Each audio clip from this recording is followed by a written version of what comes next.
Your father died protecting this city. Freeze, Dad! Halt! He taught you to follow your conscience in an often cruel world. A hero's just someone who doesn't give up. Now it's your turn. Go be a hero, Miles. Reality. It's more than a linear path. It's a prison of endless possibility. Don't be intimidated by winter. Be inspired by it. Command the season in one of our reliable, cold-conquering models from the brand ranked #1 in dependability by J.D. Power. Get 1.9% APR for up to 60 months on the purchase of select models.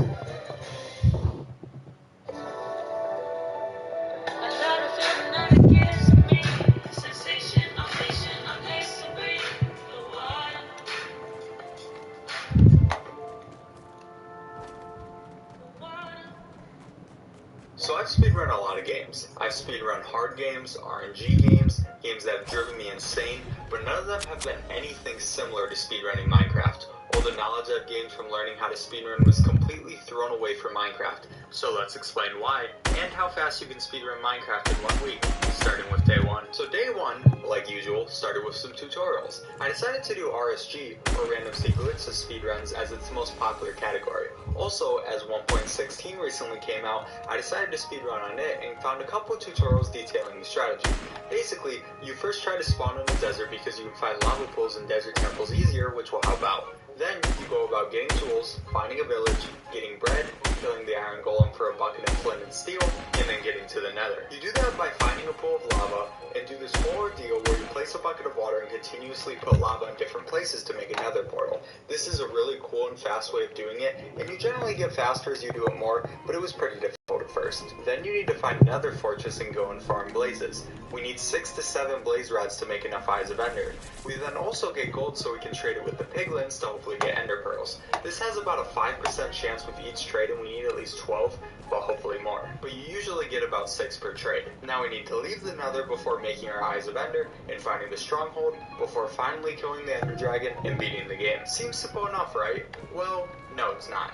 Every single thing in this run is RNG. Do you spawn near a desert? RNG. Do you find a village? RNG. Do you find a lava pool? RNG. Do you find another fortress quickly? Get blaze rods fast? Get gold? Get the ender pearls? Find the stronghold quickly? All RNG. But hey, that's what I signed up for, right? I just need to make use of the runs that give me good RNG, but I didn't understand how to do that for a while. See, every day I learned something new that completely changed the game for me. If I knew these things when I started, I would have done much better throughout the week. But whatever, it's my own fault for not researching more, so I'm going to tell you everything that I learned as I learned it, so hopefully you won't make the same mistakes if you decide to speedrun this too. Now on day 1, most of what I did was running, so I didn't get many chances to actually do runs, but even for the one I did, I messed up. I did this to the nether portal. What the f- and that's it for day 1. Yeah, nothing really happened, but at least I knew what I was getting myself into. Or at least I thought I did. Now day 2 came down and I was actually doing a bit better. I mean, on my first run I made it to the nether in only 10 minutes, so I had some pretty good luck until I died from a gas right away. However, I made it back again, but this time died to my inability to platform. And then I made it yet again, but this time died from running away from pigs and falling into lava. I did not realize at this time how difficult 1.16 Nether was. See, I hadn't played 1.16 Nether yet as a long-time Minecraft player. It was just really hard to adapt from what the Nether used to be. Therefore, since they were on the same leaderboard, I decided to simply switch to 1.14. Now, this changes the route a tiny bit. Instead of getting pearls by trading with piglins, we trade with villagers. To do this, we need a lot of wood, so finding a desert temple is even more valuable because it will give us TNT.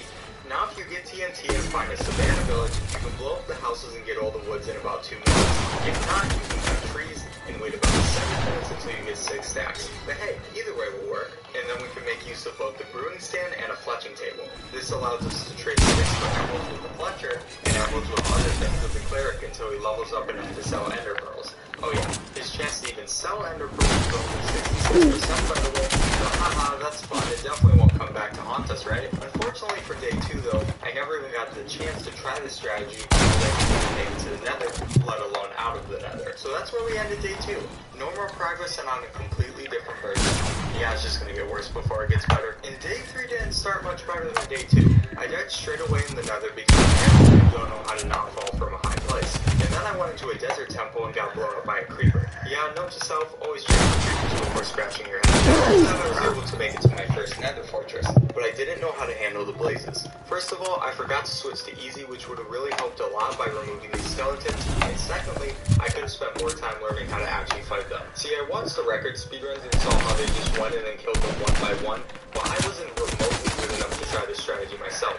What I should have done instead is built a little hut around myself and let the blazes come down to me, making them easy kills. Didn't find that for a couple of days though. Then the rest of the day was just filled with sadness. I died by blazes again and just couldn't find another fortress because I didn't know a trick that I'll explain later to find them. So day 3 ended off with another day of me not even leaving the nether. But hey, like I said, it gets worse before it gets better. Because day 4 started out with a run where I got teleported right to the nether fortress, which is insane luck. Now at this point, I didn't understand how to do this run.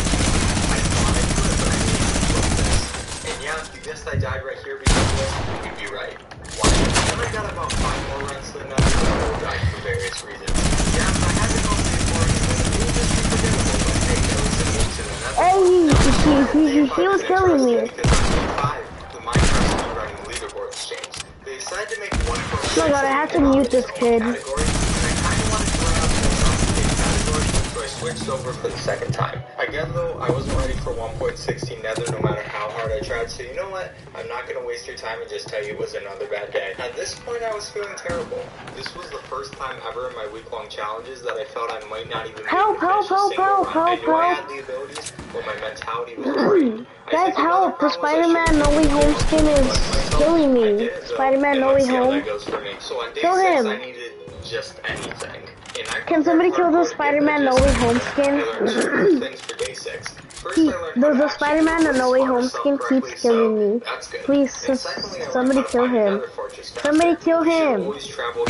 Somebody kill the Spider-Man No Way Home skin. He keeps trying to kill me. You can tell you're going the right way by breaking a block in the speed shape. And now the run Kill him. much better in one redemption run where I finally, after 6 days, made it out of the nether. Took you long enough. With this run, it was just down to trading with the villagers and killing the ender dragon. Now, unfortunately, it was so long since I first watched the tutorial that I forgot how many stacks of wood you needed. Therefore, I just kept getting it for a while, but here's where I made a terrible mistake. See, you're supposed to only buy the first level trades from the cleric until he levels up once, since the later levels go faster. I didn't know that and was just confused when I kept throwing emeralds at him and he wasn't budging. This made this sequence take way longer than it should have, but at least we got our ender pearls eventually. I then made it all the way to the stronghold before dying to skeletons. Why am I so terrible? Yeah, my motivation was gone after this. Looks like day 7's my last chance. And what a day it was. With all the information I learned throughout the week, I was able to get 2 runs. Well, almost 2. See, my first one I made it past everything I needed and had 14 Eyes of Ender. That's 2 more than you need, and they only have a 20% chance of breaking in the air each time. But they broke literally 4 times in a row. I thought my game was glitched, and then to make matters worse, the stronghold was in the ocean. I couldn't believe my bad luck. I just didn't know what to do besides start another run and make that one count. And I did just that. On my last run, I took my time and made it to the end. At this point, I didn't care about the time I got. I just wanted to complete the run. I died in the nether. I kept going. I didn't find a savannah village and had to cut down trees. I kept going. My first cleric wasn't selling ender pearls. I kept going. Everything happened and I kept going.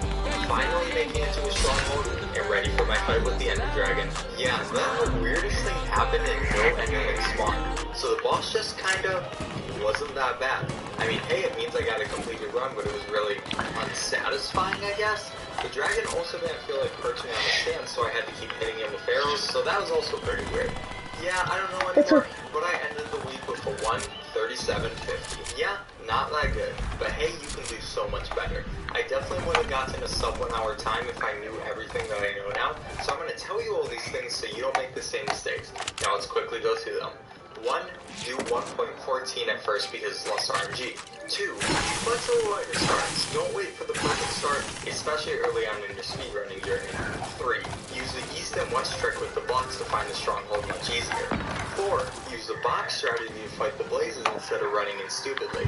5. Make sure you only trade the first level trade with the Derek before he's level 2, not after. And 6. Don't give up, you've got this. Oh yeah, also don't do 7 days in a row. Take a break or something. And that's my advice for people starting out. It's possible to get someone on time or even a sub 45-minute time in 1 week if you don't make my same mistakes. It's a very hard run full of RNG, but you'll be rich in no time if you just try hard enough. But since 75% of the people who watch my videos aren't subscribed, why not do so yourself?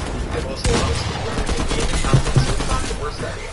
Also, like the video if you enjoyed. Doing both of these things helps out a ton of the YouTube algorithm, so I would really appreciate it. Alright, enough shilling. Our next game to speedrun for 1 week is Super Mario Odyssey, so we'll see what happens.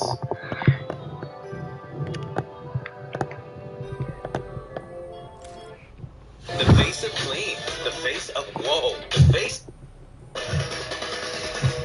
And they just don't make you wrong.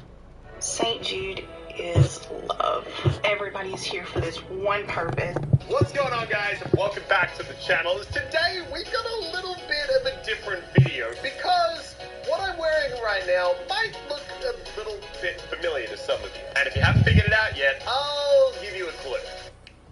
That's right, guys. This is the iconic skin. The guy that I have played with for way over 2 years now in Fortnite. And this is my backplate. Now, in today's video, we're going to be looking at why I have this. I'm going to be showing you the ultimate bit of content we made with all this stuff, and we're also going to be reacting to a bunch of other amazing YouTubers who made bits of content like mine. So, this all started when YouTube approached me and a bunch of other YouTubers and asked us to make some YouTube shorts, and I had the really fun idea of trying to compare what it's like when you play Fortnite in-game to if you were to try and do the same thing in real life. So YouTube helped me put this whole outfit together, and they even made me this really realistic looking pickaxe.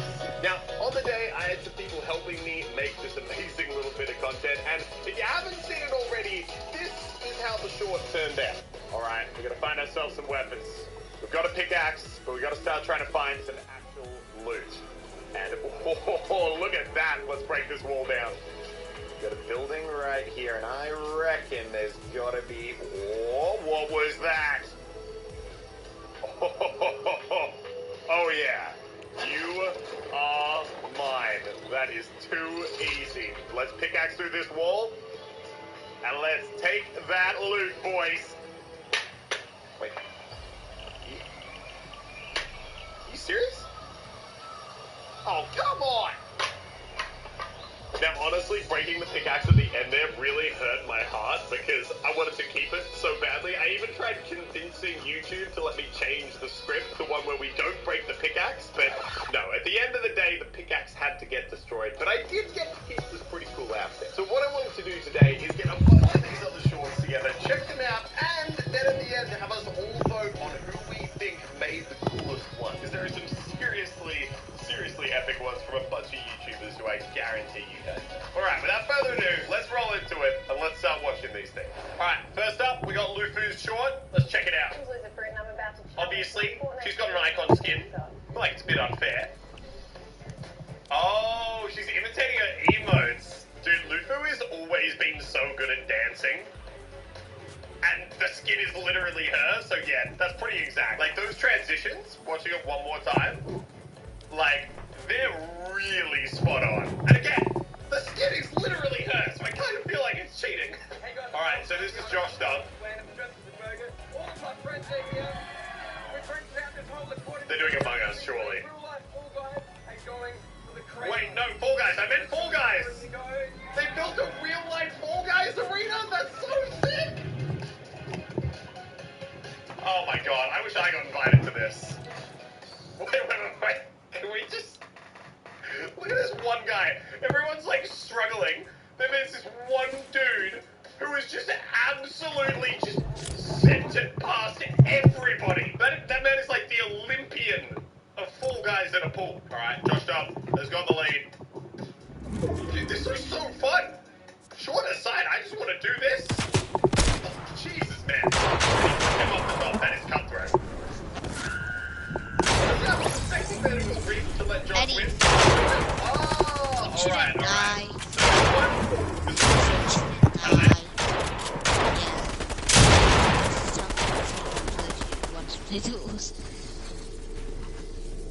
What?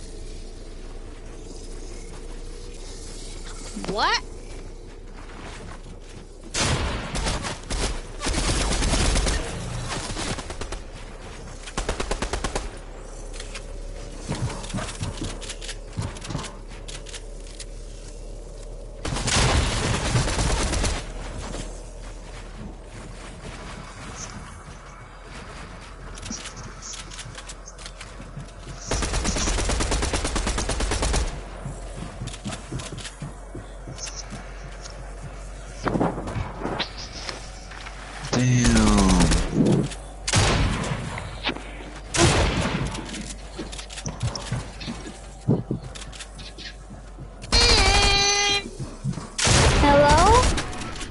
Hello?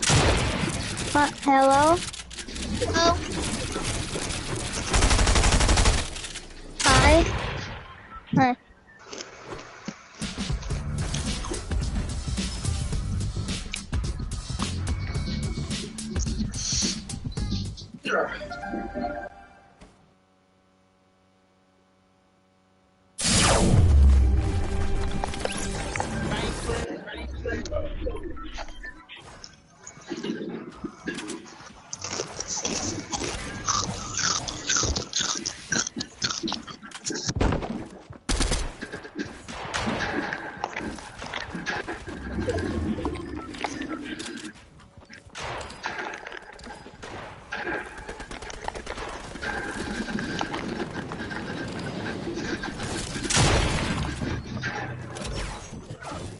Hello?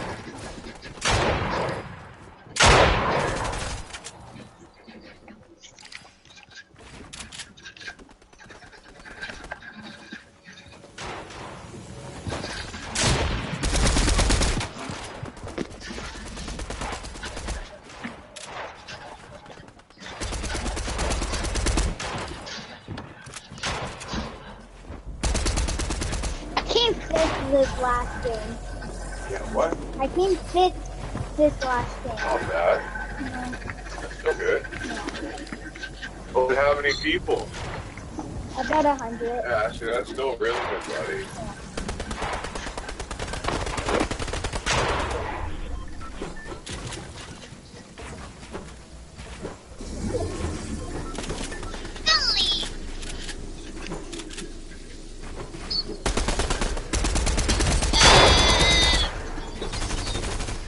Hello?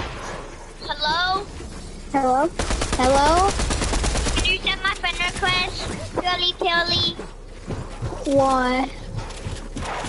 Because I want to play duos with you.